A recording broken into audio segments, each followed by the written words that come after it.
There are spirits everywhere, watching, waiting, seeking that opportune time to reveal themselves like no other. They fill our worlds with so much. Seriously? You didn't just do that. You farted on the promo? What's wrong with you? I thought you were a professional. Go away. Go. I got it. Hey everybody, it's Brian Bowden, host of Nobo Boomy, where we explore deep inside the Goblin universe. We have an amazing show that covers the paranormal, conspiracies, music, art, entertainment, trending topics, and so much more.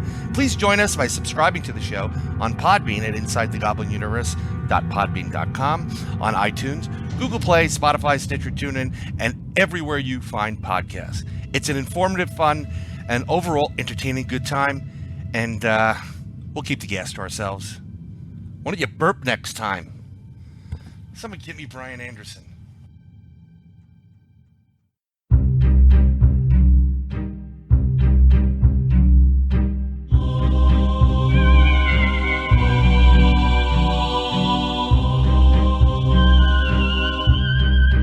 Welcome to Paranormal Heart, a place where people can talk about their paranormal experiences.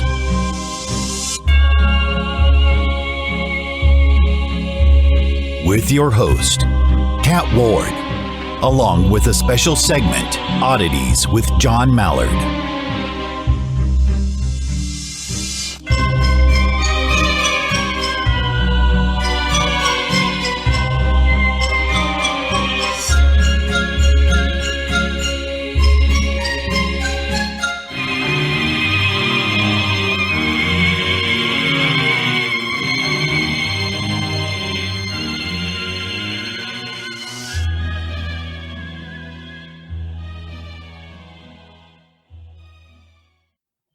Welcome back, folks, to Paranormal Heart, where you can find new episodes on the second and last Sunday of each month on Podbean. You can also find us on sparkradionet.org, iTunes, Spreaker, Spotify, YouTube, and any place you find fine podcasts. Folks, I keep saying the most amazing thing for me to see is where you, the listener, is from around the globe. So this episode's shout-out goes to my listeners in Switzerland. Thank you so much. Much love to you and keep listening. Before I get to my guest, enjoy Oddities with Paranormal Heart's very own odd guy, John Mallard. Over to you, John. Hey guys, welcome to Oddities on Paranormal Heart. Oddities, strange facts about a weird world that are very, very true. And you don't have to look far for weird things on this planet. No, not at all. In fact, there are some very strange things, quite literally, well, on you, around you. Yeah, I'm talking about gross body facts for this episode of Oddities. Gross body facts. Bored? Impossible. After all, that body you're living in is like a never-ending carnival of the bizarre, gross, and unbelievable. Seriously, check out how busy you are. Oddity number 1, you shed dead skin cells at a rate of about 40 pounds per lifetime. Did you know eating asparagus can make your pee smell funny? Eating red beets can turn your pee red. Do both at once and wow, talk about fun. Did you know your feet can sweat as much as a gallon of perspiration per week? A gallon a week? That's gross. One advantage to blowing your nose when it's full. What comes out is full of trapped dirt and unwanted germs. Every day you burp about 15 times, swallow a quart of snot, and make 8 cups of pee. If you eat fast and talk while you chew, you'll burp even more. You make a quart of saliva every day and a new batch of snot every 20 minutes. And did you know earwax captures dirt that shouldn't get in your inner ear? How do you get rid of it? Well, opening and closing your mouth. That breaks the wax into teeny pieces, which then fall out. Delicious. About 75% of the dust floating around your house is actually dead skin cells. So, yeah, the whole orbs thing, the old pictures and the orbs, guess what? They really are dead people. Your body's odor is caused by bacteria that live in your sweat, multiplying, dying, and decomposing. And did you know you shouldn't try to stop, yourself from throwing up by closing your mouth? It'll come out your nose. If only I knew that when I was a younger lad. More gross stuff? Okay, sure. Toe jam. Do you even know what that stuff is? I'm going to end with this because this just, I'm getting kind of nauseous just listening to this. But do you know what toe jam actually is? What exactly is that gray dust bunny looking stuff between your toes? Some people call it toe jam, but you'd never even think about smearing on a piece of toast. So where does it come from? Well, folks, most mornings you slip on a pair of socks and put your feet into a pair of shoes. As you walk around all day, your skin sheds dead cells. Some drift into the air or into your clothes, but the cells on your toes have no place to go except into those nice little spaces between the toes. Take those dead cells and add some moisture from your feet, which are sweating inside those shoes and socks, I might add, and the combination creates a nice gray goo. Then add some fuzz and bits of thread for your socks, and voila! Now you have toe jam. Now, have you ever rolled a little ball of clay between your fingers?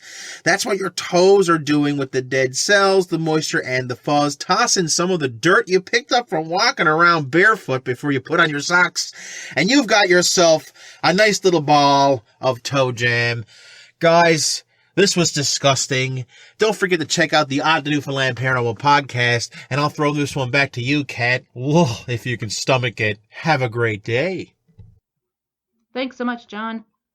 My next guest this episode has a background as a journalist, is a paranormal experiencer of many kinds, including seeing the angel of death, alien encounters, and more.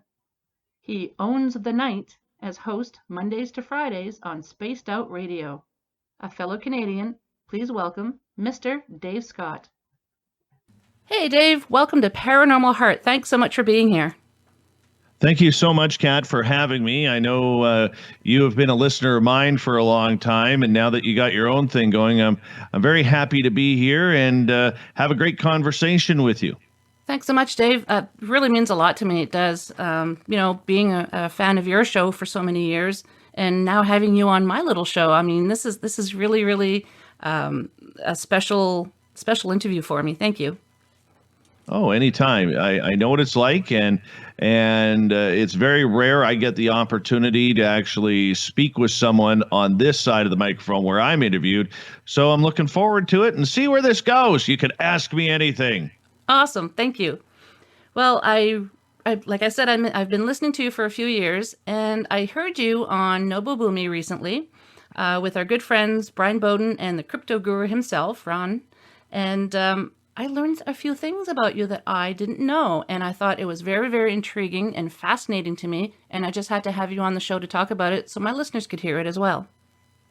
Absolutely. Let's just do this. And feel free to ask anything. I'm a pretty open book when it comes to my own personal experiences, and a lot of people will be a little weirded out. Some will say that they've had it happen to them as well, and others will say, oh, that sounds way too good to be true. There's no way this guy has gone through all this. But when you're in a position like I am, where you are continually in front of the public eye or in their ears, honesty is the best policy. And being a journalist for as long as I was in terrestrial radio, and now being able to do this with Spaced Out Radio the last 5 years, we really emphasize the fact that we want to make sure that the stories that we put out, including our own, are the absolute truth. So let's just have some fun and see where it goes. For sure. And as you know, in this industry, if you start saying lies about your encounters, that's going to come out soon enough, and then people are just not going to take you seriously anymore, and they won't listen. Absolutely. And we've seen that happen a lot of times throughout my short time in this, only being 5 years. And, the good part for me is coming from an actual journalism radio background, all right, where you understand how actual radio works, and you understand how things can be misconstrued, and you understand how stories are created. You don't think about trying to fib the listeners. You don't think about trying to pull one over someone's eyes to make yourself look better than what you are. That's just not even in the game plan. And I'm very thankful that I have that radio background and that journalism background of being able to tell the truth, seek the truth, look for those stories that need to be told, because like you said, there's a lot of people in this field who are looking for their 15 minutes of fame. And, you know, whether we like it or not, it is out there happening. Unfortunately, sometimes people get called out on the carpet and they're exposed for what they are. And, you know, I'm lucky enough with a lot of my personal experiences that I've had eyewitness to. I don't quite understand them. My job is to share them. And yeah, I mean, how do you react to a lot of the things that have happened? You just literally have to go with it and see how it plays out. So that's kind of what I've been doing over the years with my own experiences, whether it's with my Sasquatch encounters, UFO encounters, alien encounters, ghostly encounters. You know, just happy that my ex-mother-in-law hasn't come in to haunt me as well. And I find when you relate your encounters like that, it also helps a lot of other people who might be struggling with what they have encountered. They don't know how to explain it. They know they encountered something, but they don't know what it is, and they just can't wrap their minds around it. And I have actually met people who it's destroyed their families because they don't know, they've gotten withdrawn, and because they don't feel like they can tell anybody what their encounters are like. So hearing other people who have had the same experiences actually helps them feel like they're not alone, and it actually does happen. Well, and that's a good point. And you know, I know for me, okay, I have lost friends. I have family members who don't really talk to me anymore because I'm a weirdo. All right. And, you know, it doesn't mean that they don't love me. It doesn't mean that they don't cherish who I am or whatever. They just, in their opinion, don't agree with what I'm doing or what I'm saying, or they don't personally have a belief in it, and they segregate themselves from that. And a lot of people in this field go through that.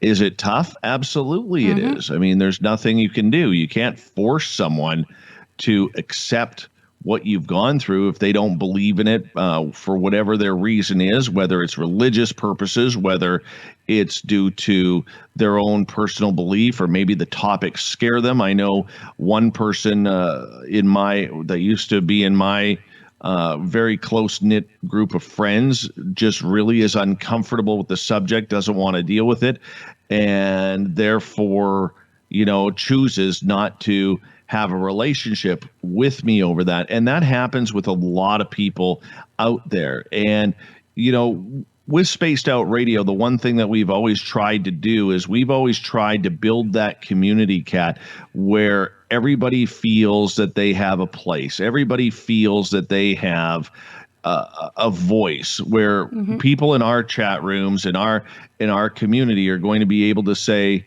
you know, this is a safe place for me. I'm believed here. I'm trusted here. I'm a little bit of everything. And that's a very, very difficult practice to try and get out there, because there are so many people who try to discredit for no reason.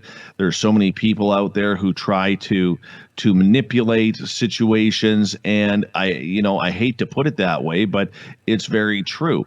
And as sickening as that is, you have to battle it. You have no choice but to battle it. You have no choice but to put your foot down and really try and build a community of people who feel safe and feel that they aren't going to be tested all the time, or feel that they're going to mainly be believed with what they've experienced.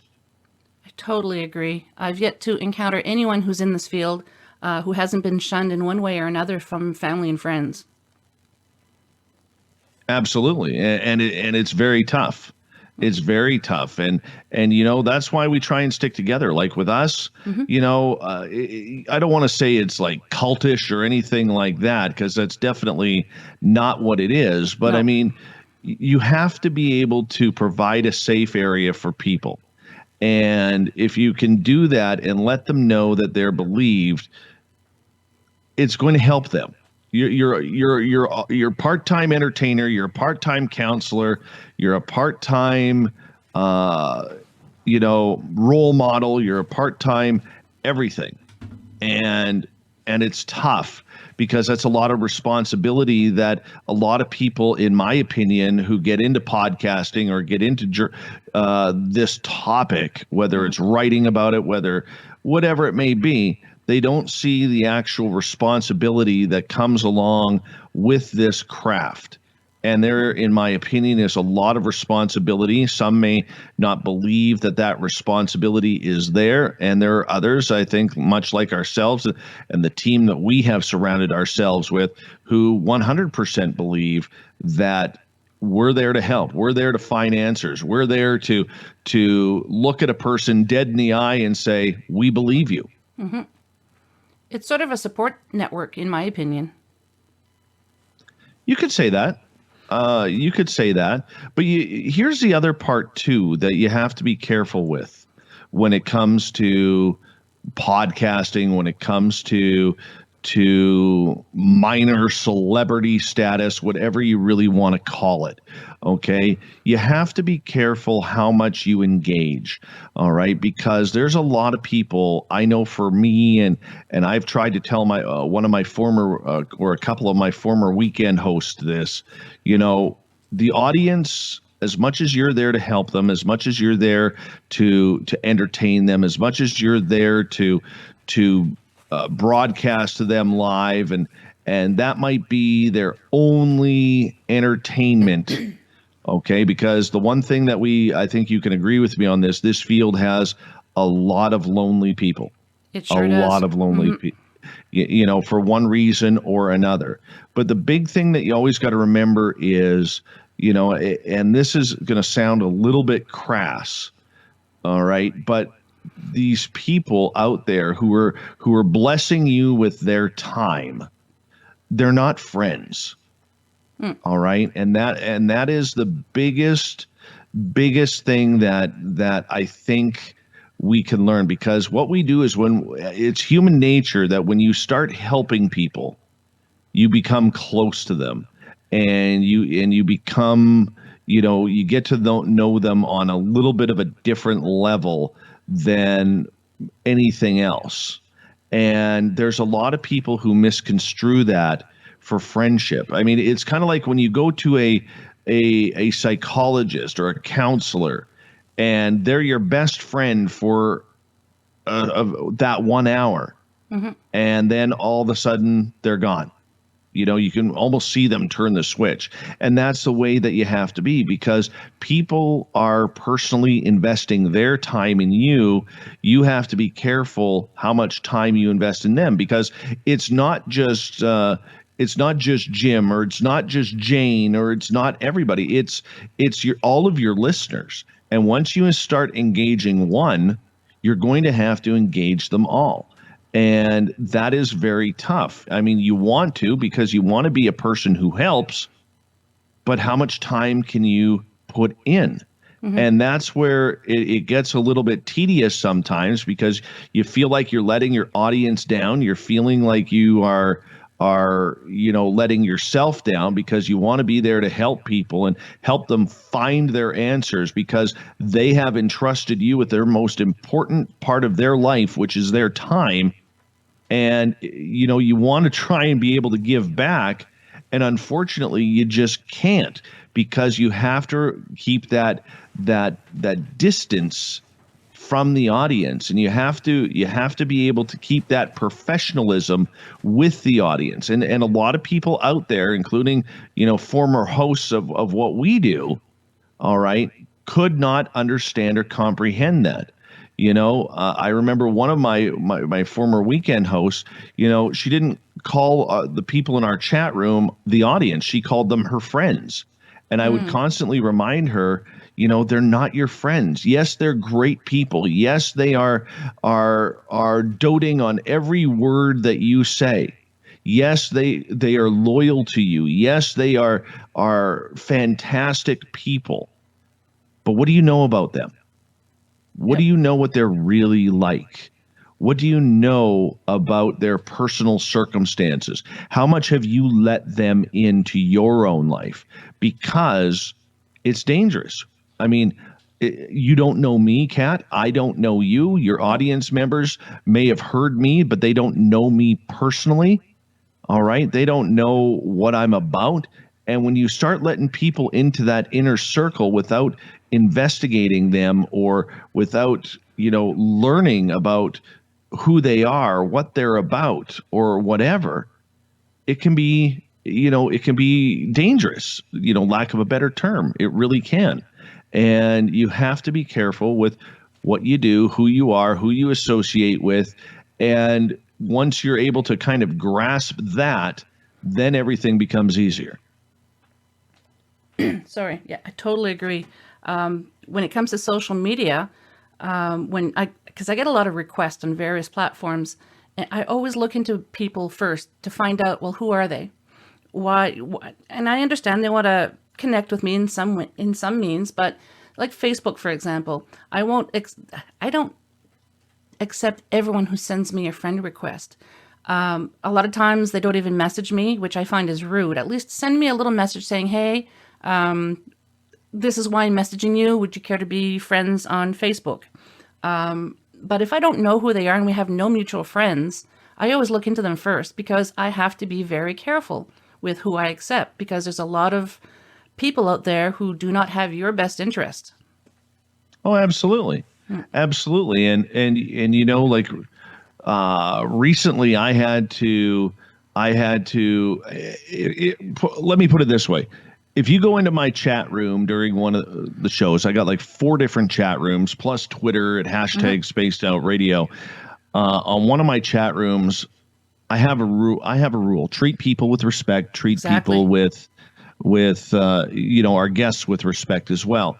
And one person in there just got a little over belligerent. I had warned this person numerous times, and I don't ban people from the chat room because I want them to be able to have as much freedom to say what they want, how they want, whenever they want.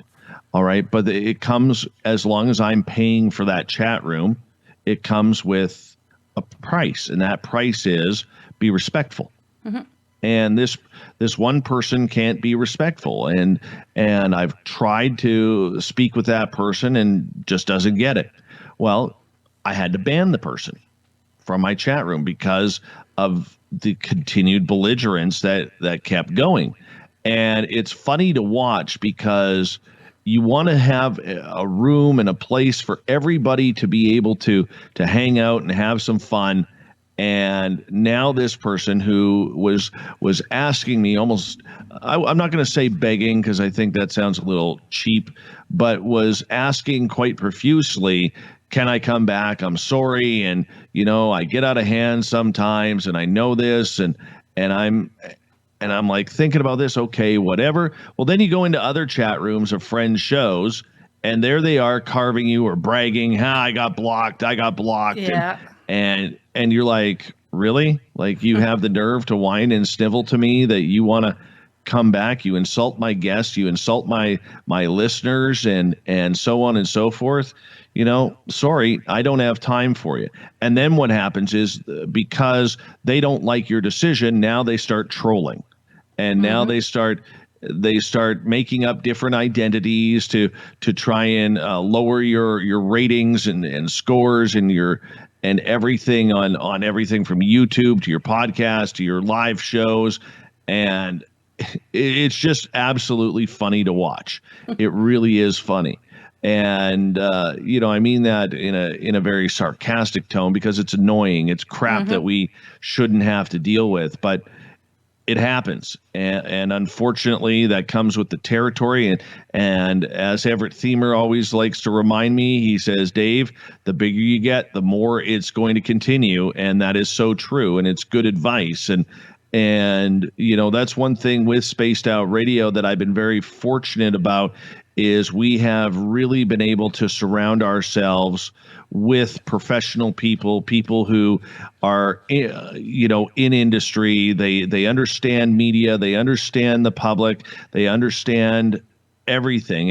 And when you're building a team like we have, you have to have a little piece of everything.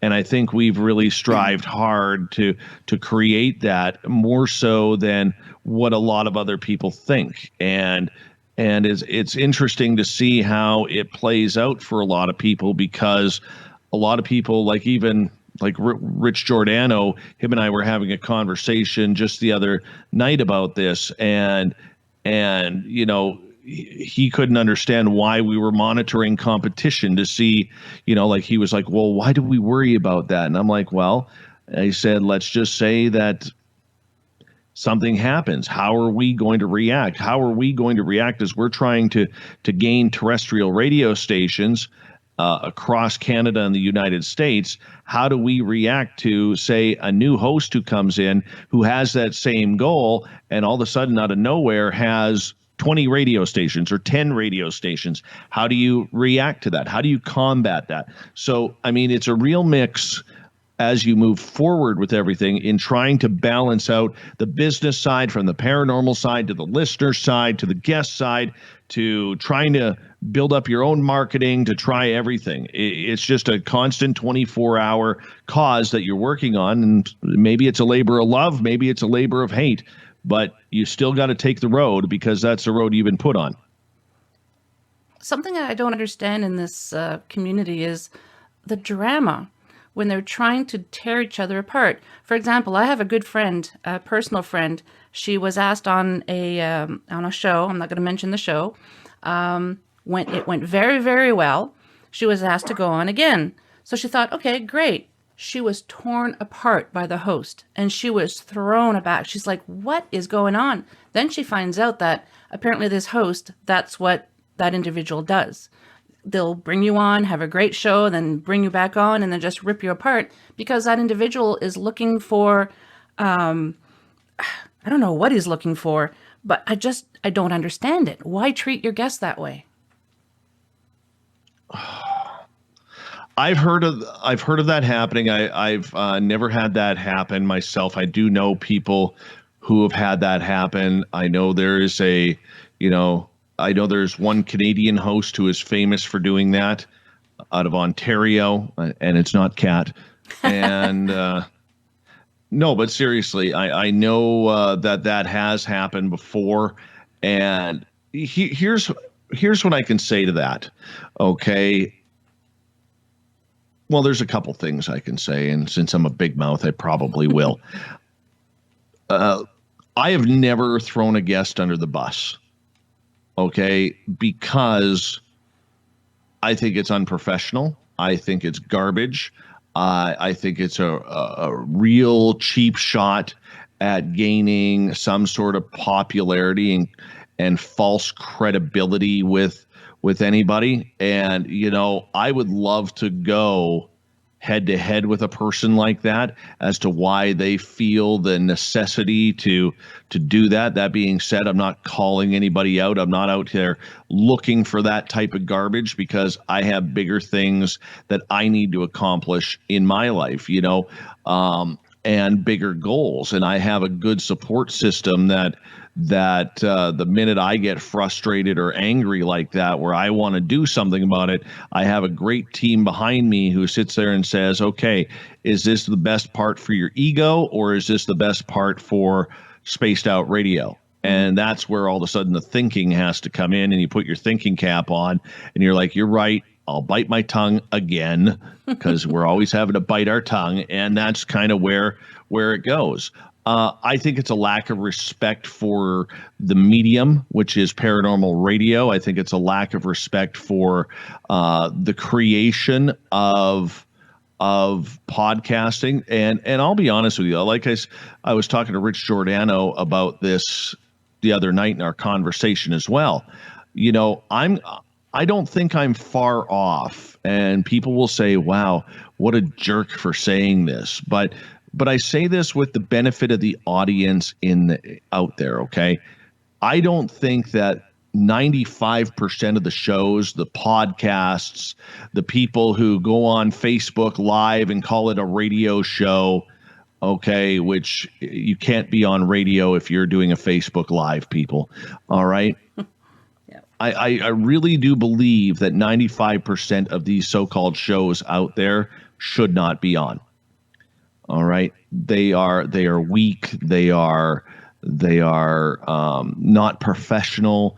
They're only there to stroke someone's ego rather than to bring information to the field. That being said, there's some people out there who are professional broadcasters where they just want to carve people up as well. So, I mean, it does go both ways.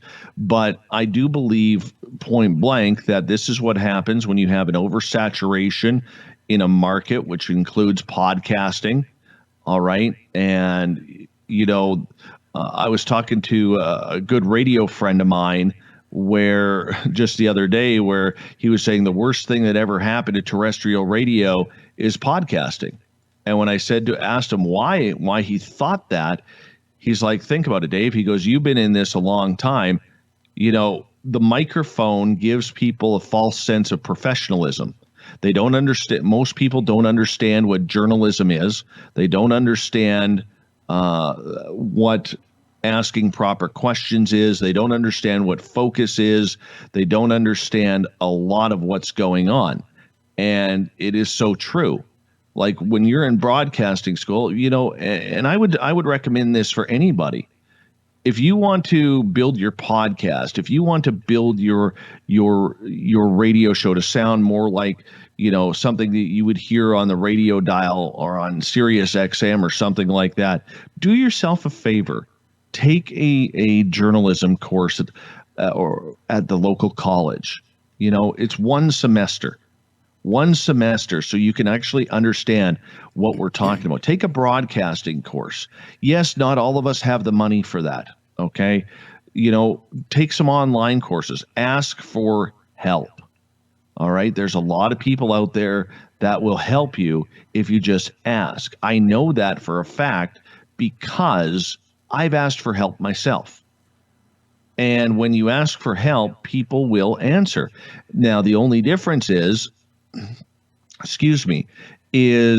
when you ask for help, use that advice you've been given. Okay? Use the advice you've been given. Don't just take it and then run to the next source. Like, you know, you get all these people out there who go for psychic readings every day on Blog Talk Radio or other podcasts that are out there that have free psychic call-ins. Well, you get the same people almost every day on every show, and they bounce show to show to ask the exact same question on, is my husband cheating on me, or am I going to get that job, or whatever it may be. It's always there. And it's the same thing with advice for podcasts, where I've had a number of people over the years come up to me and say, hey, Dave, you know, how come Spaced Out Radio sounds different than a lot of these other shows? And here, I'll give you, Kat, and I'll give your audience the best piece of advice that I have when it comes to podcasting. And I'm gonna involve you on this if you're okay with that. Of course. Okay. If you and I are in an airplane, okay? So here you and I are in the cockpit of an airplane, okay? If you equate the cockpit of an airplane to your radio studio, who's the pilot and who's the navigator? If your radio show is the cockpit of an airplane, who's the pilot and who's the navigator? Between the two of us, you mean? Yes. I think that's something that you have to discuss to figure out who's going to be doing what. And whoever has the most experience would obviously be the pilot. Okay. And why do you say that? Oh, geez, you've always had really good questions. Because the person who has more experiences, chances are they're more knowledgeable and can take the helm, the controls easier. Okay, perfect. Good answer. You answer the same way 99% of the people do I ask that question. Really? All right. Yes. That's interesting. And I will tell you this, and don't take this the wrong way, but you're wrong. Yeah. Okay. So what's the job of a pilot? The job of the pilot is to steer the airplane, correct? Mm-hmm. Is to fly the airplane and take it all in and make it happen, correct? Correct. who gets you to where you need to go? You're The talking navigator. okay. I was going to say the airplane, but yeah, you're right. Okay. The navigator. So, as a radio show host, what's your job? Your job is to direct those questions at me to take this interview to where you want to go. So you're saying that the host is the navigator? Absolutely. And as long as you can always remember that, and podcasters out there, as long as you can always remember that it's your job as the host of the show to get your guest to where you need to go, you will never have a bad show.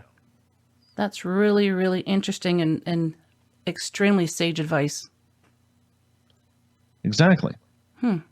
And that is probably the most important piece of advice I can give. The other piece of advice I love to give people too is don't lie about your credentials. Okay. One of the biggest issues we have in this field right now is people lying about their credentials. And one of the biggest lies out there is people calling themselves journalists or investigative journalists. Okay. If you write a blog, you are not a journalist. If you write a column for an internet website, you are not a journalist. And we are seeing a lot of people out there right now who are getting television shows, who are getting opportunities on other radio programs, speaking at conferences all over North America. And when you go look at their resume, you can see that they have never, ever been a journalist, but they are calling themselves an investigative journalist or whatever. There was one guy online, and I'm not going to mention who it is. I have zero respect for him. And he has done that exact same thing. He has got a television show out of it, and on the television show, they title him as an investigative journalist. This guy has never worked a day in a newsroom. Never worked and has no education in it, in the system, hasn't done any professional writing or anything. But the problem that we have with the internet, much like putting a microphone in someone's face, like we were just talking about podcasting, is the internet has also really desecrated what a journalist is.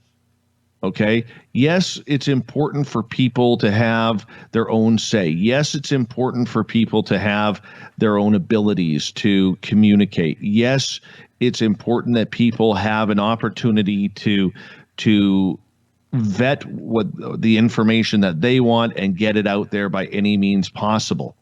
However, the way we are in today's society, with self-titling ourselves in order to make us look more prominent, to make us look more professional, it really is getting out of hand. And a lot of people are starting to fire back on that because they're tired of it. You know, you just can't make up a career and say, this is who I am. Yet we accept that in the paranormal with journalists, these so-called investigative journalists and people calling themselves journalists. I went up to this one person because he tried to say on Twitter that he was being called out for calling himself a journalist. He goes, yeah, right. I'm not a journalist. Look at what I've done. I've written a book. Well, let's look at your book. Your book was you collected a bunch of experiences that people dictated to you. All right. You didn't write anything. They gave you their stories. You glued them all together, put it in a book and sold it. That's not authoring. Okay. Well, technically it is, but it's a cheap way to call yourself an author. All right. You've never worked in journalism. You have no idea what the word investigative journalism meant. There is only one investigative journalist in the entire UFO field, and that's George Knapp. Okay. I spent 10 years as a journalist in radio. I never qualified for an investigative journalist. And yes, there are people out there who are turning themselves into journalists, citizen type journalists, who have never had proper training or whatever. It does happen. It really does. And it's happening more and more. But writing a blog is not journalism. Videoing a vlog or YouTube channel is not journalism. It's not even television. And we have this giant confusion that this is what we are. And we self-title ourselves. And that is something that is extremely regretful, in my opinion, in this entire field, because when you are playing with people, and that's exactly what we are doing, was people are trusting us to bring the truth, to bring our knowledge and everything. And when you are lying to people about your credentials, how can we trust any of your research?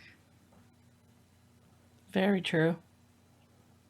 And unfortunately, the UFO community, the paranormal community, all right, they accept this garbage.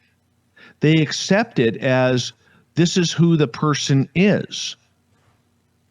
And this is why I get frustrated in this field. I get frustrated big time because, you know what, Kat? There are a bunch of brilliant people in this field. Very, very smart. Smarter than I could ever be. All right? We have scientists, we have physicists, we have engineers, we have people with doctorates looking into this field. All right.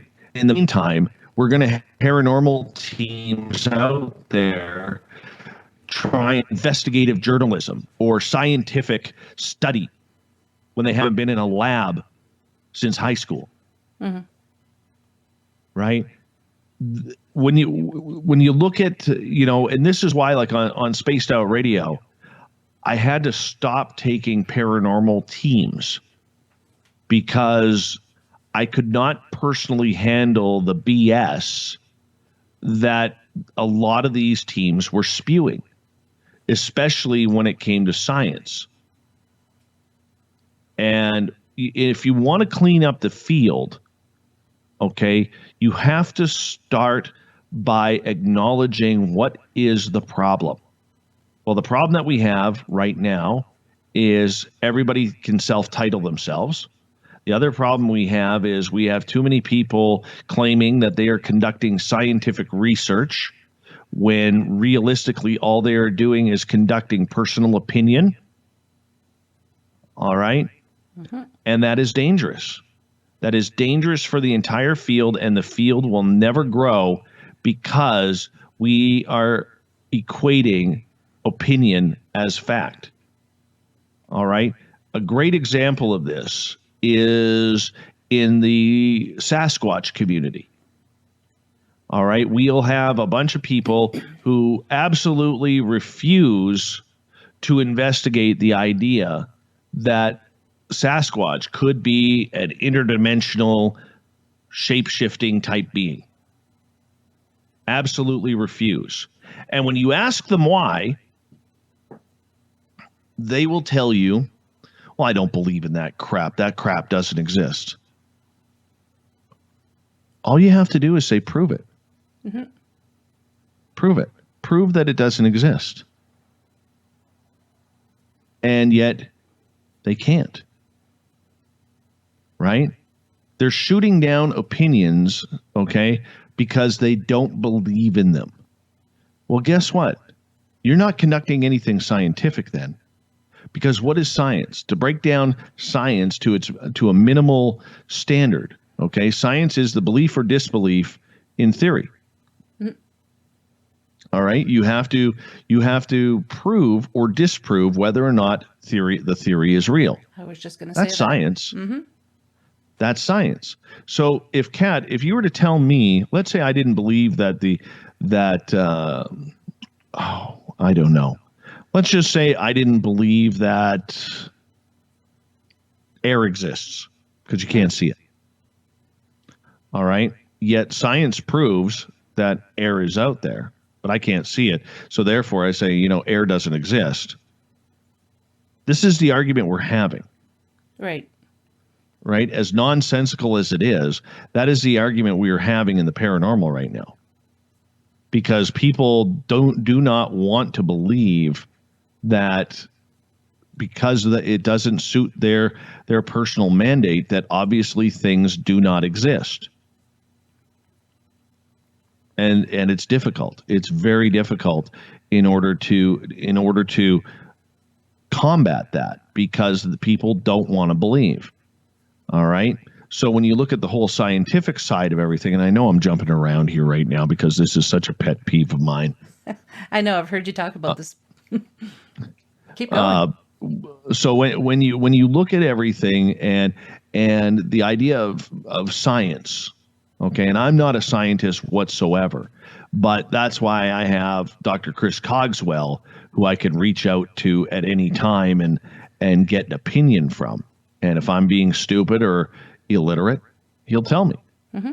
And, we always have to remember that science is about proving or disproving theory. That's what science is. It's nothing else besides that. And what we see in communities like the Sasquatch community, the ghost community, and people like that is we continue to see, well, that doesn't exist because I don't believe in it. They don't have, and I refuse to investigate something I don't believe. Well, guess what? Your opinion on what you believe or disbelieve means nothing. So automatically, what you're saying is you are not conducting anything scientific. Well, we use scientific gear and we use scientific thought in regards to this. Well, no, you don't. You don't, because you are conducting opinion. And the minute you start to conduct opinion, we are all dumber for it. Each and every one of us who is in this field is dumber for it because you're conducting opinion. So why are you Mr. Investigator or Mrs. Investigator, wasting your time investigating something if you are not willing to do it scientifically? If you're not willing to prove anything, why are you doing this? Ego? Mm-hmm. Then tell me. Yep. I'm okay with that. All right? It's like these ghost hunting teams who go out there, and this is why I don't have a lot of ghost hunting teams on the show. I used to try because I used to think that, it was important for us to talk to these ghost hunters and see what they're all about, until I met these two ladies who I had on the air, and I've never kicked anybody off the show before, but I actually had to relieve them from the third hour of the show because what they were saying was just so ridiculous. They were trying to tell me that they were helping people by proving or disproving whether or not the place was haunted, and somehow that was helping people. Whether it meant provoking, whether it meant doing whatever. I said, so you're not there to really solve anything. Oh, well, what do you mean by that? Well, how are you helping a person if you're proving or disproving that their place is haunted? They already believe that their place is haunted. That's why you're there. So what are you doing there? So they're just what is your solution? So they're just going there to reaffirm that the place is haunted, and then that's it? They're not trying to do anything else? Exactly. I said, you don't cleanse it? No. And here's the other part. Because they were involved in a certain famous group that has a family everywhere, or what they call the family, they had rules and guidelines that they needed to follow. And one of those rules and guidelines was the fact that they were not allowed to use any sort of intuition in their teachings or in their research whatsoever. Well, paranormal is very much about intuition, very much about it. So if you can't use a tool, are you conducting science? No, you're not. You're lying again. Right. And the funny part about it is the two ladies that I was talking to, they both admitted that they were intuitive. I said, so you're not even allowed to trust your own instincts on a case. They said, exactly. I said, that makes no sense. No. Right. And then what they do is they hide behind the word science. There's so you can't hide behind the word. Exactly. The word science and the word journalism need to be taken out of everybody unless you've been trained in it, whether it's amateur or professionally. Those two words need to be taken right out of every paranormal person's vocabulary. totally agree. Getting back to that part where you said the ladies just affirm if the place is haunted or not, that's almost like going to a doctor with a broken leg and the doctor saying, yeah, it's broken, and they're not doing anything about it. They're not going to set it. They're not going to do anything. That makes no sense. How is that helping anyone? But that's what you see on television. And Too unfortunately, people use television as school. Mm-hmm. It's the same thing with equipment now. I find like the EMF detector, if someone's using the EMF detector and it's lighting up, to them that's proof that there's a ghost. Well, no, the proof is something's there to make it react that way, but why? It's not proof. Yeah. You have to go a step further to find out. Okay, so that brings up another big question in this entire field, though. Mm-hmm. What is proof? Yeah. My proof is different than your proof. More than likely. All right. Exactly. My experiences are different than your experiences. Mm-hmm. So the big question there is, what is the reality of it? What is the proof? All right. If someone, say, has an encounter with a Sasquatch that is very violent, my encounter has not been very violent. I'm sitting here saying Sasquatch isn't a violent creature. This person is. What's the truth? What's the proof? In this That's where instance, we get in. In this instance, the truth is both of them are accurate because you both had different experiences. Exactly. But in the paranormal community, I'm right, you're wrong. Yes. And we hear that all too often. Exactly. And that's why I stay away from it. Mm-hmm. As much as I can. I just smile and nod when people say that. And it's like, okay, that's your opinion. They're just looking for fights. I'm not willing to. See, I will go the fight. And most times, I'll win. Not because I'm cocky or arrogant or anything, all right, but because most people who are in this so-called fight have no idea what they're talking about. Now, I can tell you right now, when it comes to people like Chris Cogswell, William Pullen, John Tenney, David Weatherly, Ross Allison, I will get schooled every time. Grant Cameron, there's another one. I will get schooled every single time. But here's the other thing that I find very interesting, all right, is when it comes to the paranormal and supernatural, the people who are arguing aren't even in the game, man. They're not even in the game. And we are seeing this with shows like Hellier. I don't know if you're familiar with Hellier. I haven't seen it, but I've heard of it. Okay, everybody should watch it. Because I really strongly believe it's the new wave of where the paranormal is going. Oh, really? And yeah. Oh, I'm very strongly believing this. And Greg Dane at Newkirk, Connor Randall, Tyler Strand, and Carl Pfeiffer, and even John Tenney to a smaller extent, they are onto something that is incredible. And what that incredibility is the fact that they are showing that there is way more to this field than running around chasing goblins or running around chasing ghosts. There is an invisible connection that is out there that they are focused on between everything. And the paranormal community, for as naive and that it is, will never catch on because it just does not understand that level of investigation. It really doesn't. And I'm a firm believer in that. And if you look at all of the not just me, but who many in this community consider the top paranormal investigators out there, they will all have a couple things in common. Number one, they never shoot someone down on a story. All right. That's probably the biggest lesson that I have learned through all of this is it doesn't matter whether it's, trees that are walking around on their own, or whether it's gnomes, or whether it's ghosts and goblins or UFOs. They never ever crap on a topic to say, yeah, I don't believe in that. Yeah, I don't believe in that, because they have learned through their investigation that everything is possible. The other thing too is that with this entire Hellier series that I'm very fond of, we also learn that there are a bunch of realms out there that we have no clue on what's going on. Mm-hmm. And most teams out there are too naive to look into it, because their sole focus is proving or disproving whether or not a place is haunted.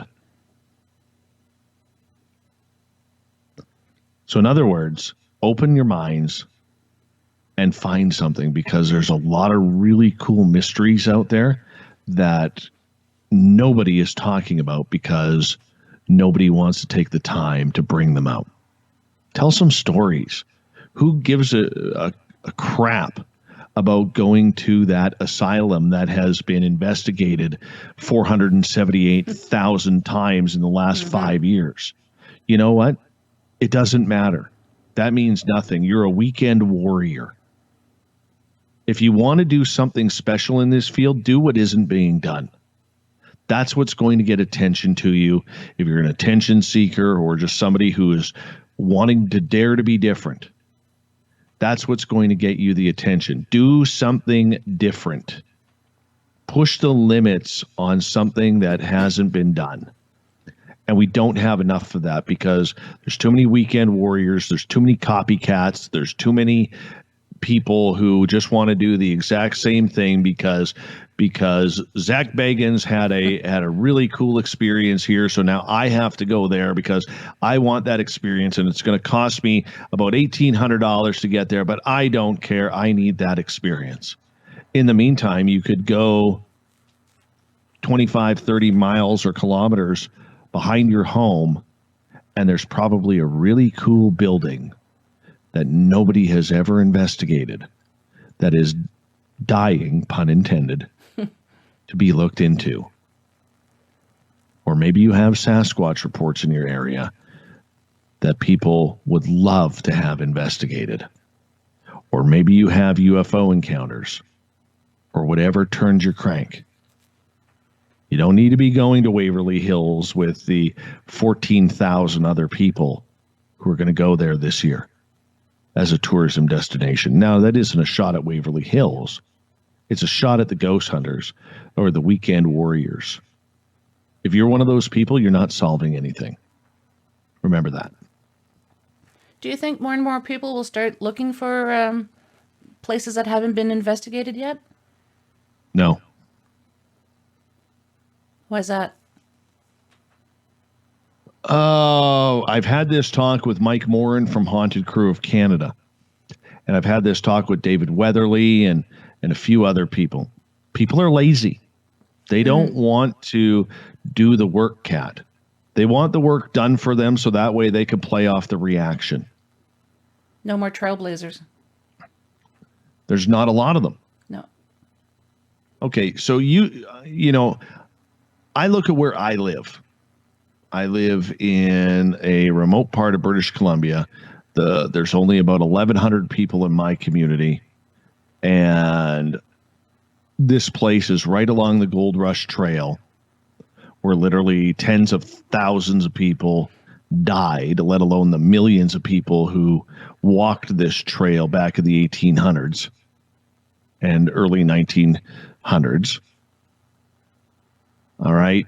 And when I look at this, and the first thing I think of is, man, that's a lot of people. A lot of people. And when there's a lot of people, guess what? There's hauntings. Mm-hmm. And yet we don't want to go searching for them. We would sooner be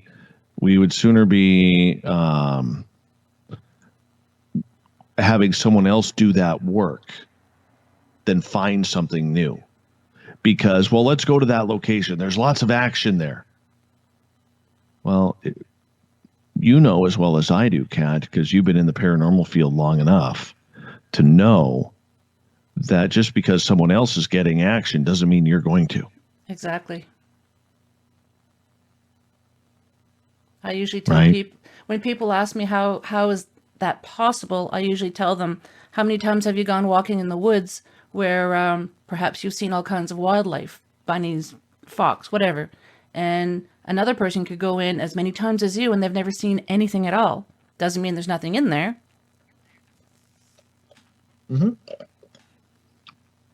Yeah, that's a great example. A great example. We don't know. That's the biggest thing. We do not know.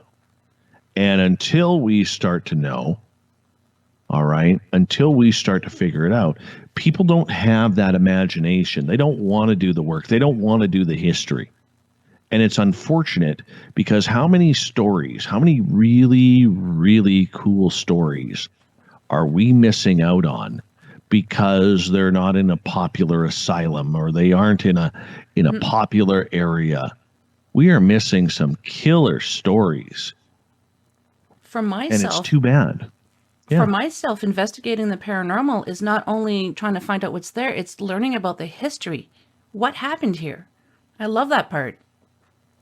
That's the fun part. I mean, wouldn't it be awesome to, walk into a, take an old trail, all right, come across a plane crash that say happened in the 1940s or 50s, and then all of a sudden bring out your gear and you're getting action, and maybe you get the pilot, and maybe he tells you how the plane crashed.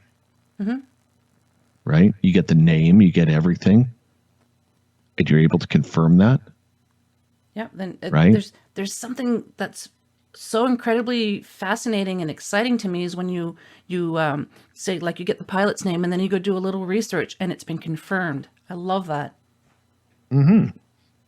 But the other thing too that we need to remember, we also, as a paranormal community, we need to be able to start figuring out what it is that we are going to be doing with our information that we collect, our evidence that we collect. And I think that is the biggest downfall in the paranormal community, even the Bigfoot and UFO community. Everybody's at fault for this. I think in the UFO community has it a little bit more understanding, though, because what they are doing is they have the ability to get more scientific in everything than the Bigfoot but we have to start figuring out, what are we doing with our evidence?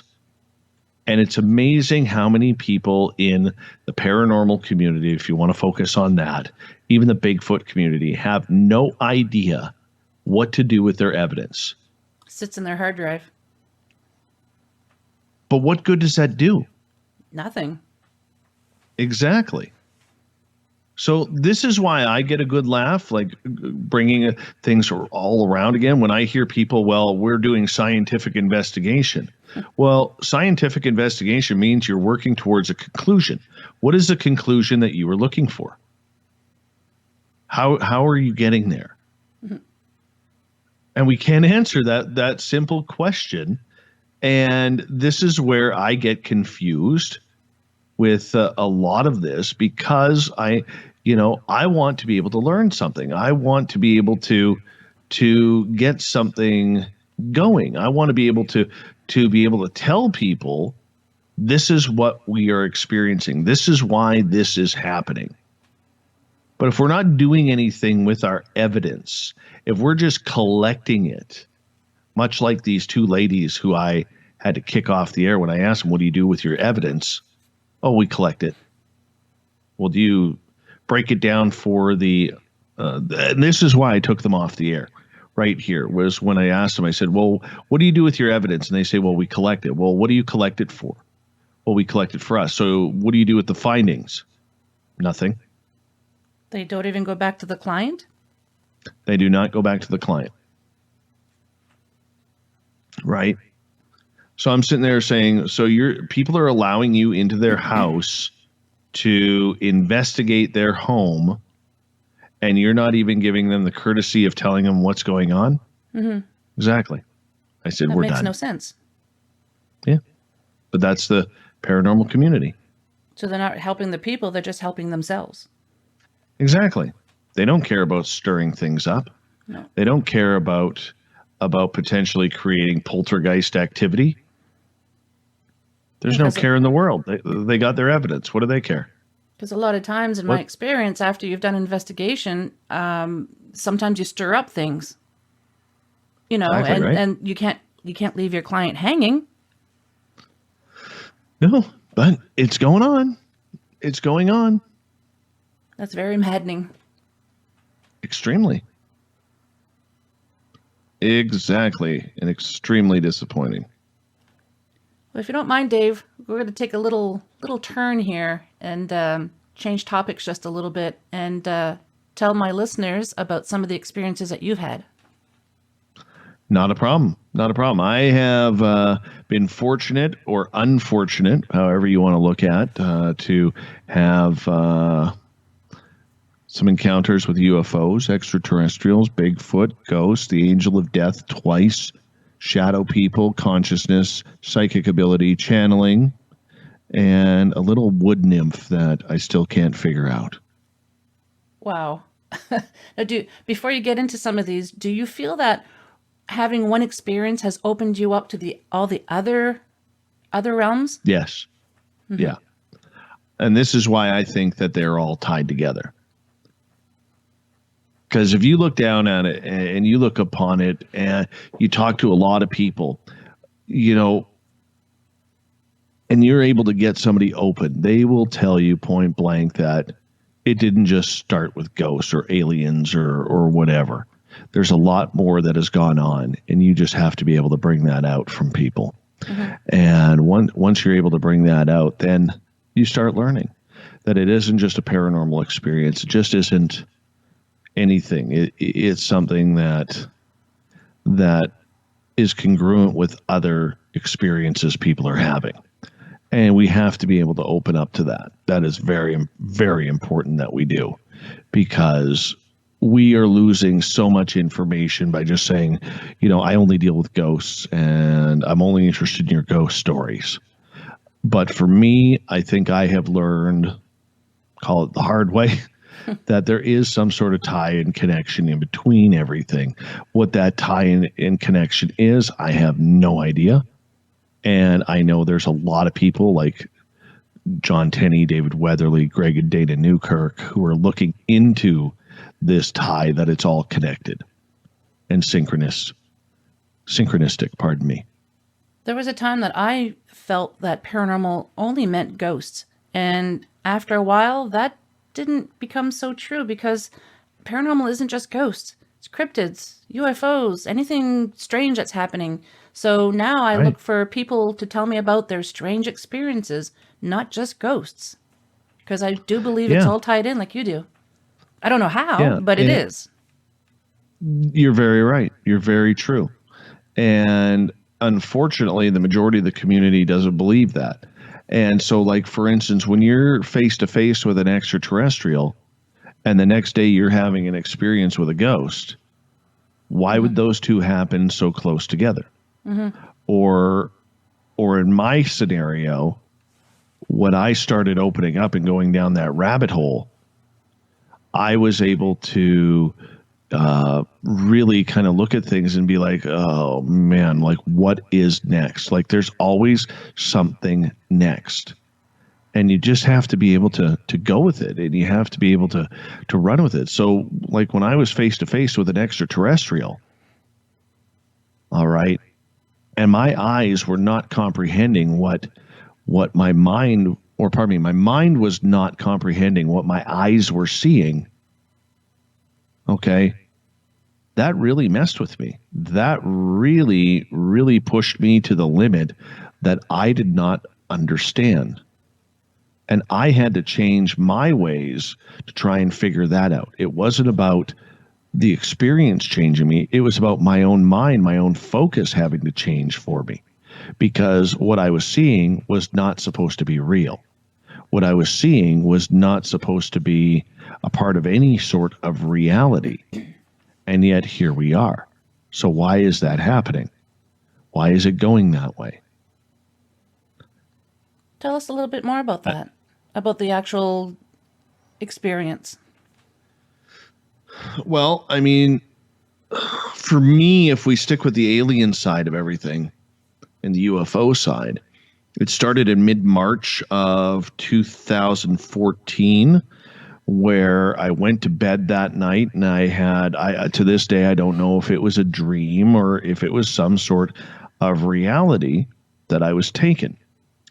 And I was put into this room that was bright white, that there was no other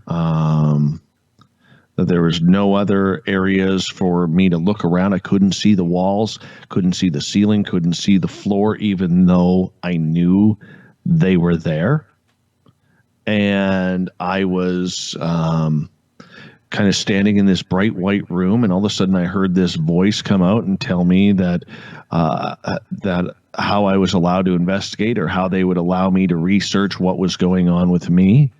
And next thing I knew, I was sent back into my body. I woke up the next morning thinking, wow, that was weird. That was completely weird. And so a few weeks later, I went over to a friend's house where a lot of my experiences happened. And that's where I had the situation with the UFO landing. And it was turning its lights on and off on my command. And so I was able, it did that 3 times from the ground, and I was able to have this amazing experience once again, and run with it. And so once that happened, and this craft was maybe 150 yards away from us, there was 2 people, me and another person there. And it had this giant blue cylinder that was standing vertically. And the white light was emanating from all around this blue cylinder. And the blue cylinder was probably 20, 30 feet high. I still have not seen that color blue. But I mean, you look at it and it tests your reality. And then 5 days later, I met Samantha Mowat, and Samantha was telling me point blank that is that the little girl? This is no Samantha. I met that 5 days later. She's a lifetime ET contactee, and she is she wanted to see where I'd seen the UFO, so I took her out there because I met her at the place where this happened, and we ended up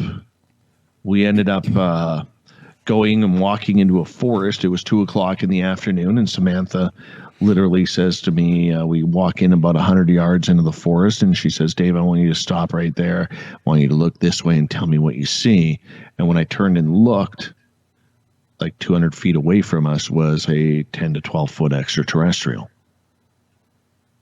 And that was an eye opener, to say the least. I don't even know what to say to that. Wow. Yeah. Yeah. Oh, Yeah. Yeah. That's what happens. When you saw the craft, do you recall if there was any sound or vibrations or temperatures, like hot or cold or anything like that? Nothing. There wasn't even sound. It's amazing.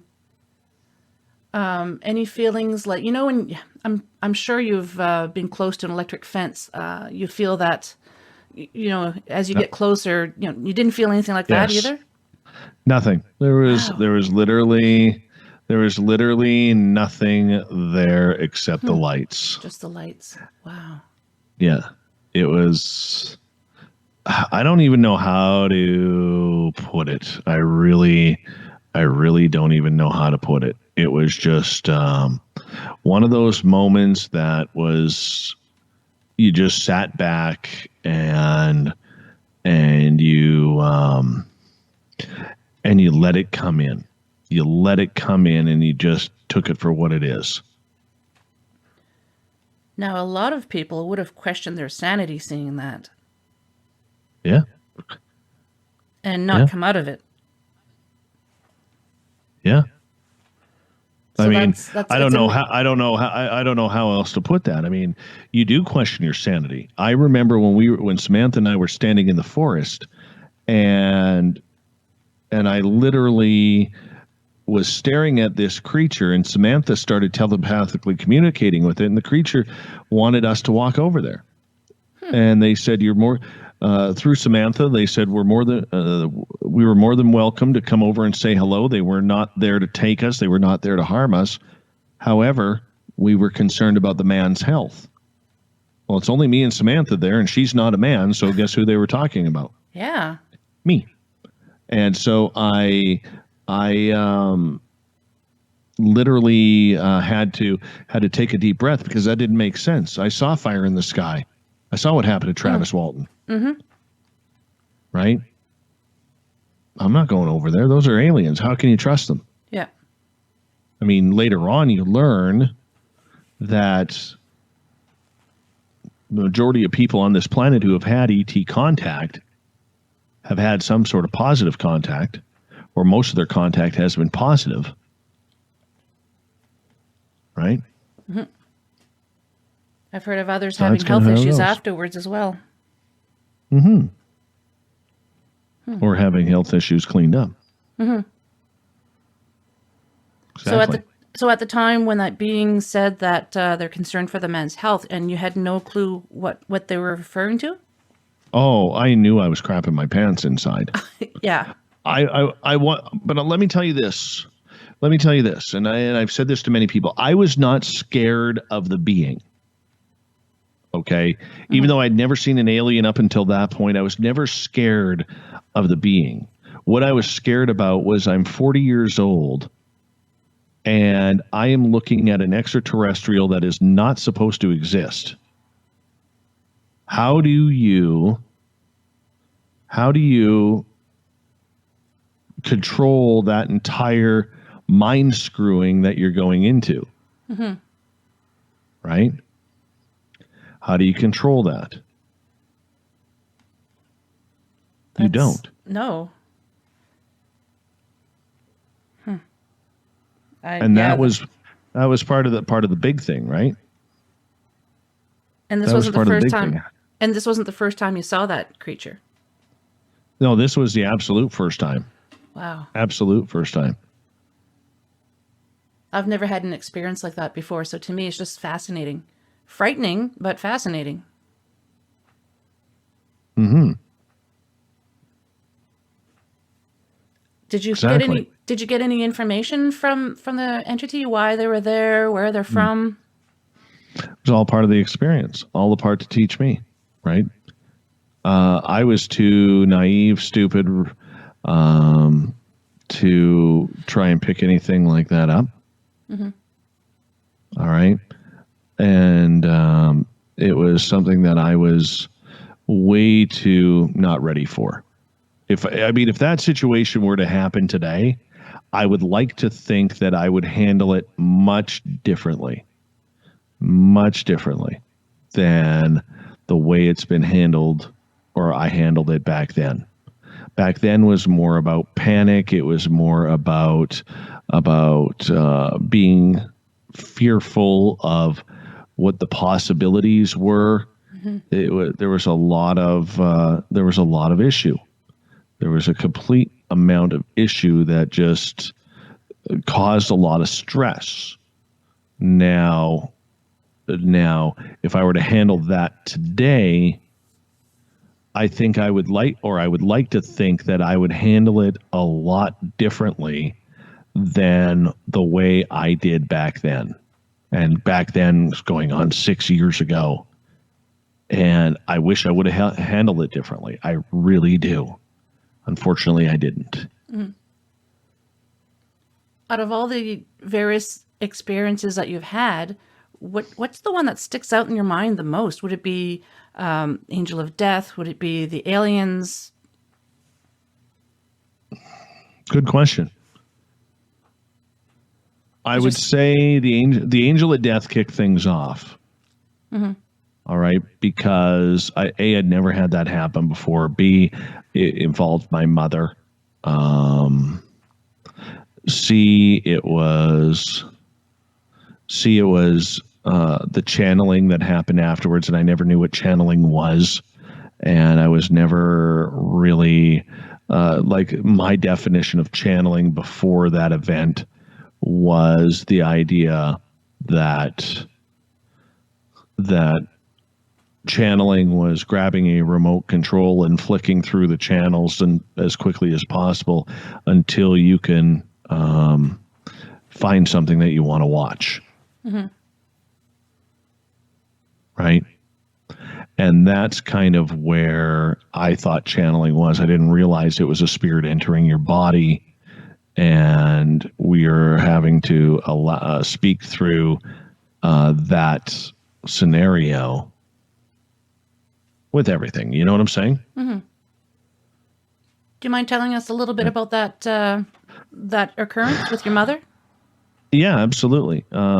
So this happened on December 13th, 2011. We were doing a family Christmas early for my daughter, who was going to be away with her mother's parents over the Christmas holidays. Mm-hmm. And so I had all of my family there. I had, my parents, a few friends, my sisters, my cousins, my daughter's cousins, so my nieces and nephews, my grandmother, my uncle, and we had about 25 people in the house.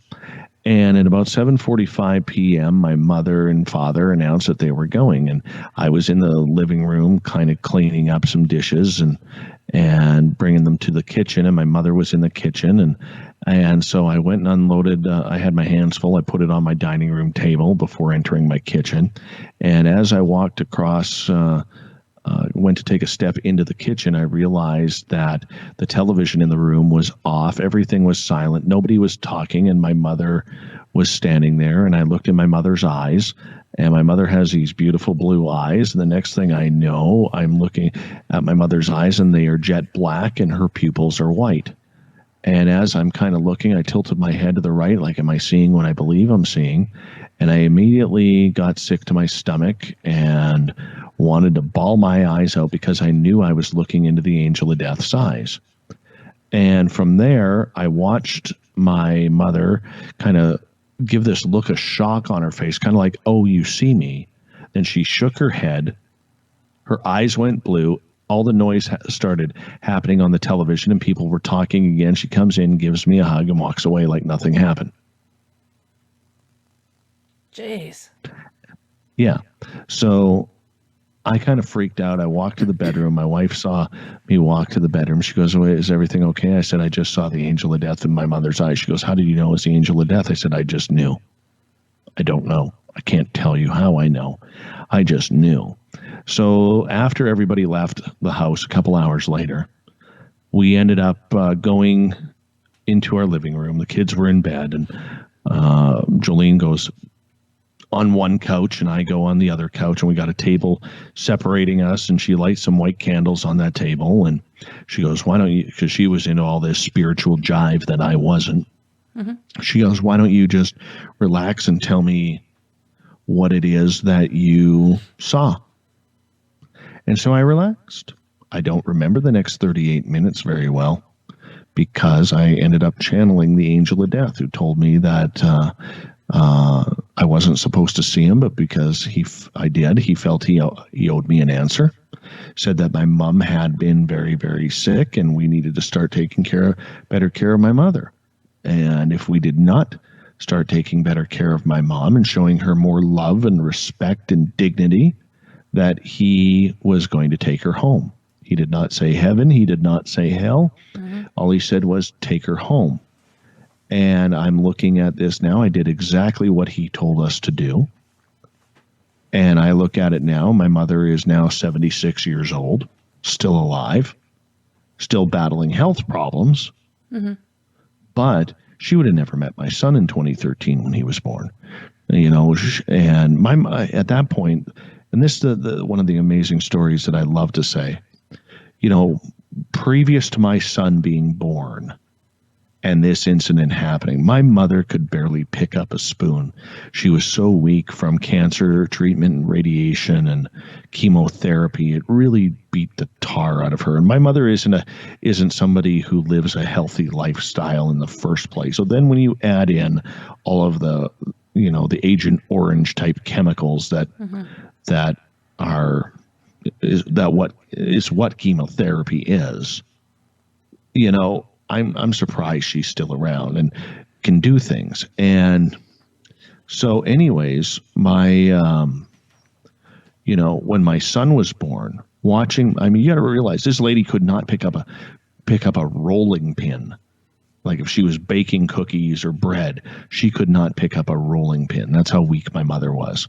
And then all of a sudden my son is born, and she finds that internal strength to be able to pick him up and carry him and swaddle him and rock him and all of this kind of stuff. It was kind of like we got the double whammy of my mother being alive, not only from channeling the angel of death, but with my son being born as well. So it was kind of cool. Very, very cool. That's amazing. It kind of brings tears to my eyes, literally. I can just picture that, like the motherly love holding her grandson. Absolutely. Absolutely it is. Wow. Did you ever tell your mom what you saw? Absolutely. It took a couple of years. Mm-hmm. Was she surprised? Yes and no. Yes and no. My mother comes from a very religious family. Okay, where and my mother hasn't practiced any type of religion in 60 years, but it's so ingrained in her that it's not surprising. Mm-hmm. Okay, and anyways, she kind of still hides behind it on certain topics. So it was very much like with this, she was believed, and she didn't deny that it happened, but I think she's denied the fact that she's experienced it, or I think she almost knows more than what she's leading on to, if that makes sense. Yeah, it does. Yeah. Has she ever spoken about it? No. No. Not at all. Can't talk to her about this because all of a sudden the devil, God, demons, everything comes into play. Yeah. That is so incredible. Yeah. When I first heard that, I, like now, just speechless. How do you react to that? Especially when that's your introduction. Yeah. Wow. And it probably wouldn't have hit home as hard if it would have been someone else, a different family member or a friend, but it was your mother. Mm-hmm. Exactly. Now, I don't look at my mother and I don't look at my mother and say, oh, well, I can't believe this happened or that happened. There's been a lot more happen ever since then. Mm-hmm. Right. However, I look at it as a major catalyst as to what's gone on. That's for sure. Do you think you'll ever figure out, either yourself as an individual or just us as a species, do you think we'll ever figure out if all of this is, if there's a correlation and how? No. I think there are some mysteries that we are not supposed to solve. Mm-hmm. And that is the big one. We're not supposed to solve that. Right? Mm-hmm. In a way, it's too bad, but do we really want to find out? I do. I want to see as far as we can take this. Yeah. I just really don't know. I really don't know how we're going to be able to do that. Just tell us quickly about your Bigfoot encounter. Yeah, that happened in September of 2013. I was at my friend Dave's house, and the property had been in his family for 41 years, and in behind their 10 acres, they had a forest.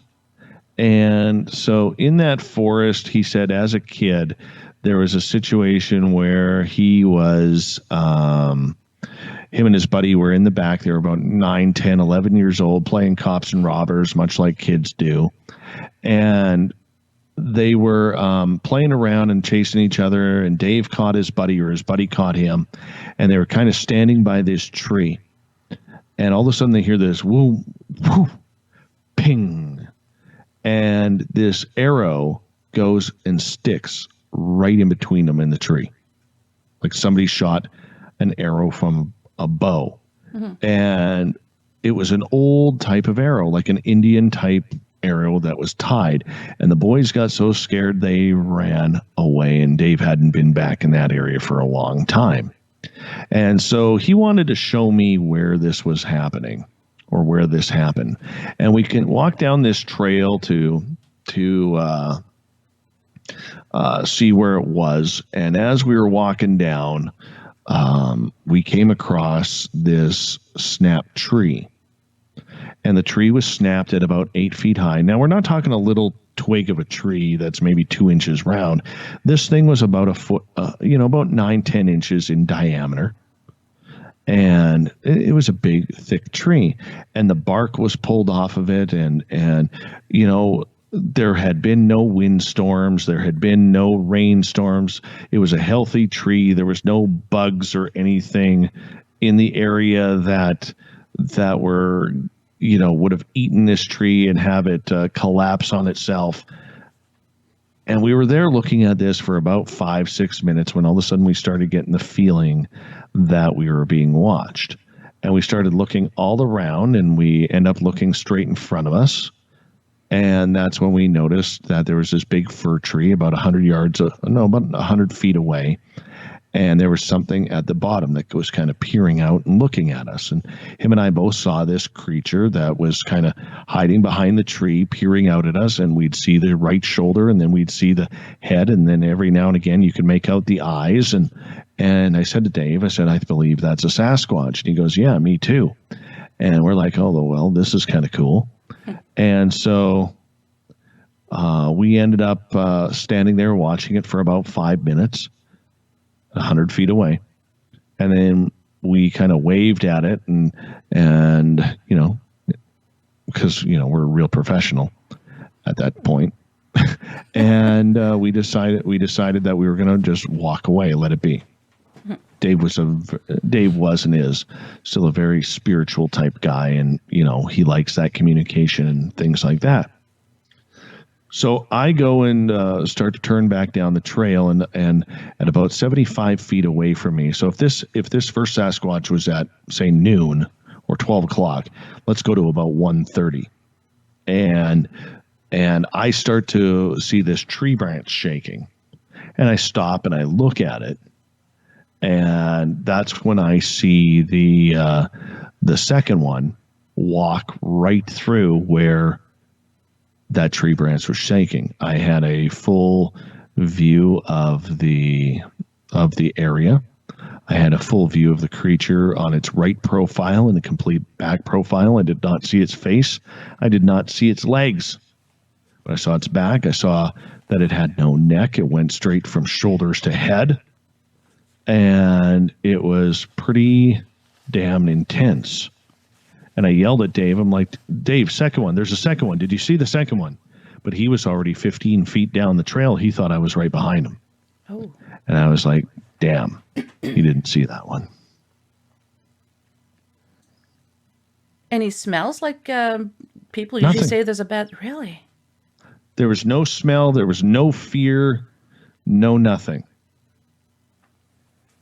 Now, I've heard some people say that there's a correlation with Bigfoot and aliens, that the Bigfoot are here observing us.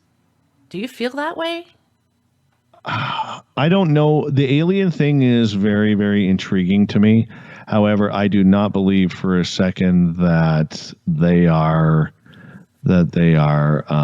here to watch us. I think that there are things out there that are watching. I think Sasquatch is or has some sort of supernatural type connection. I don't think it's just an animal that's been here for a while. All right. I think there is something to it, and we got to figure out what that is. But I also don't believe for a second that there isn't something more to this creature. There has to be something more. At least Absolutely. At least that's how I feel. Absolutely. I would agree with you on that. I would totally agree with you on that. So I mean, I've never it's had just an so hard encounter. to say. I've never had an encounter with Bigfoot either. Might have with a big crashing sound when we're on an investigation. I'll tell you about that some other time, but I've never had an encounter like that. I don't know if I'd want to. And you were just calm. There was no feeling. That's amazing.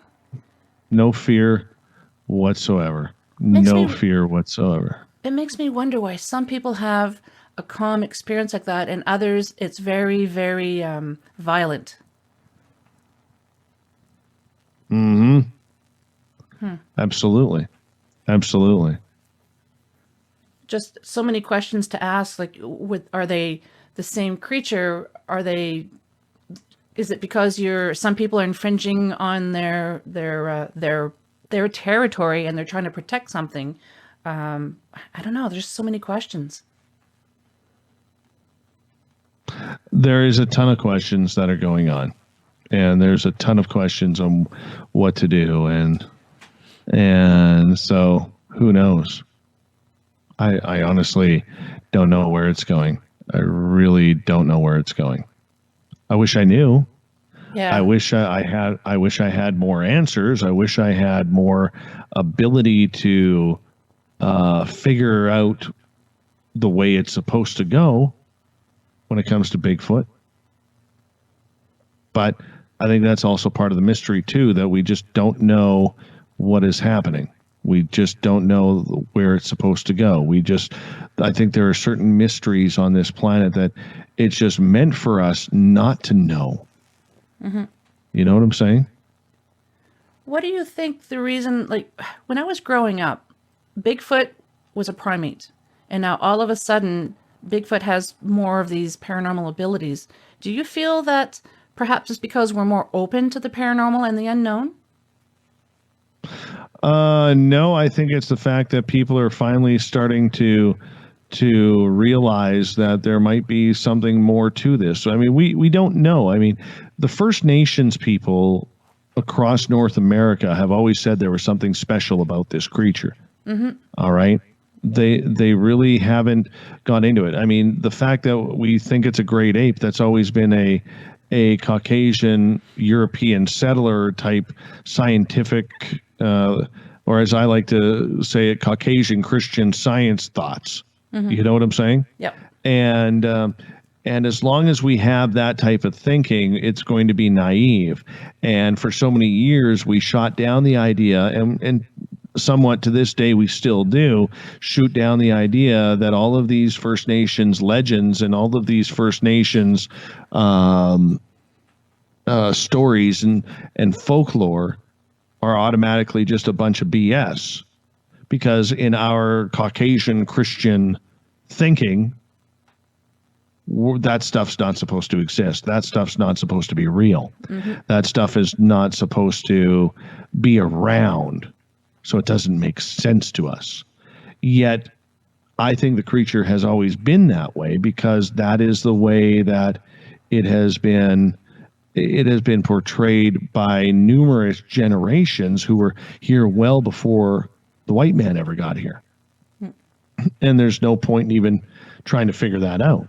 So at least when I look at things, I try and take a mixture of both. And I believe strongly that that's the reason why we haven't got in any, or we've never found a body. We've never found anything that was supposed to happen towards this, right? I think that's the reason why we've never found that body or that whatever. You know what I'm saying? I really do believe that. I really strongly believe that. Right? Do you think we'll ever find a body? No. No, I don't. Because we're not ready to, or?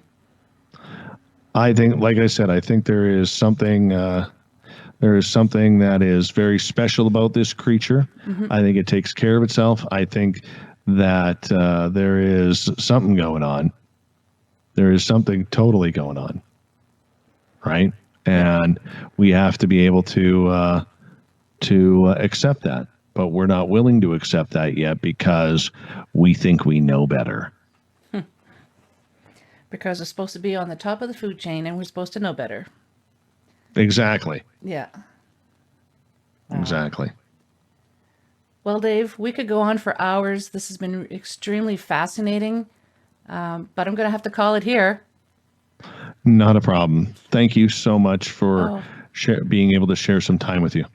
Well, thank you so much for sharing everything that you've shared with us. It's greatly appreciated, and I hope you'll come again on the show and tell us some more. Absolutely, we can do that. Before we sign off, why don't you because I'm sure there's one or two listeners out there, only one or two, who haven't heard of Dave Scott and Spaced Out Radio. So why don't you tell them where they can find you? Yeah, you can find us at spacedoutradio.com. Follow us on Twitter at spacedoutradio, or my personal account at Dave Scott SOR, Instagram at Dave Scott SOR. You can also check out all of our free archives at youtube.com/spacedoutradio. Just do us a favor, hit that subscribe button. We're all over Facebook as well. And don't worry, folks, about trying to remember all that. I will be adding that to the show notes. So when this gets released, you'll be able to just click and boom, it'll bring you there magically. Thank you so much, Dave. Thank you, Kat. Take care. Take care.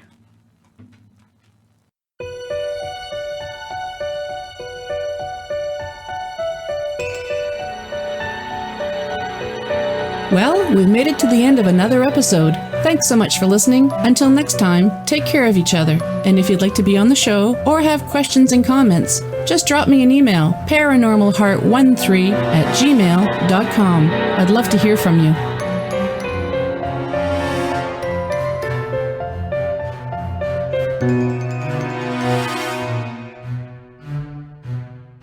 Paranormal Heart would like to extend a special thank you to PurplePlanet.com for supplying the music for the show. The views and opinions expressed on Paranormal Heart are those of the host and participants.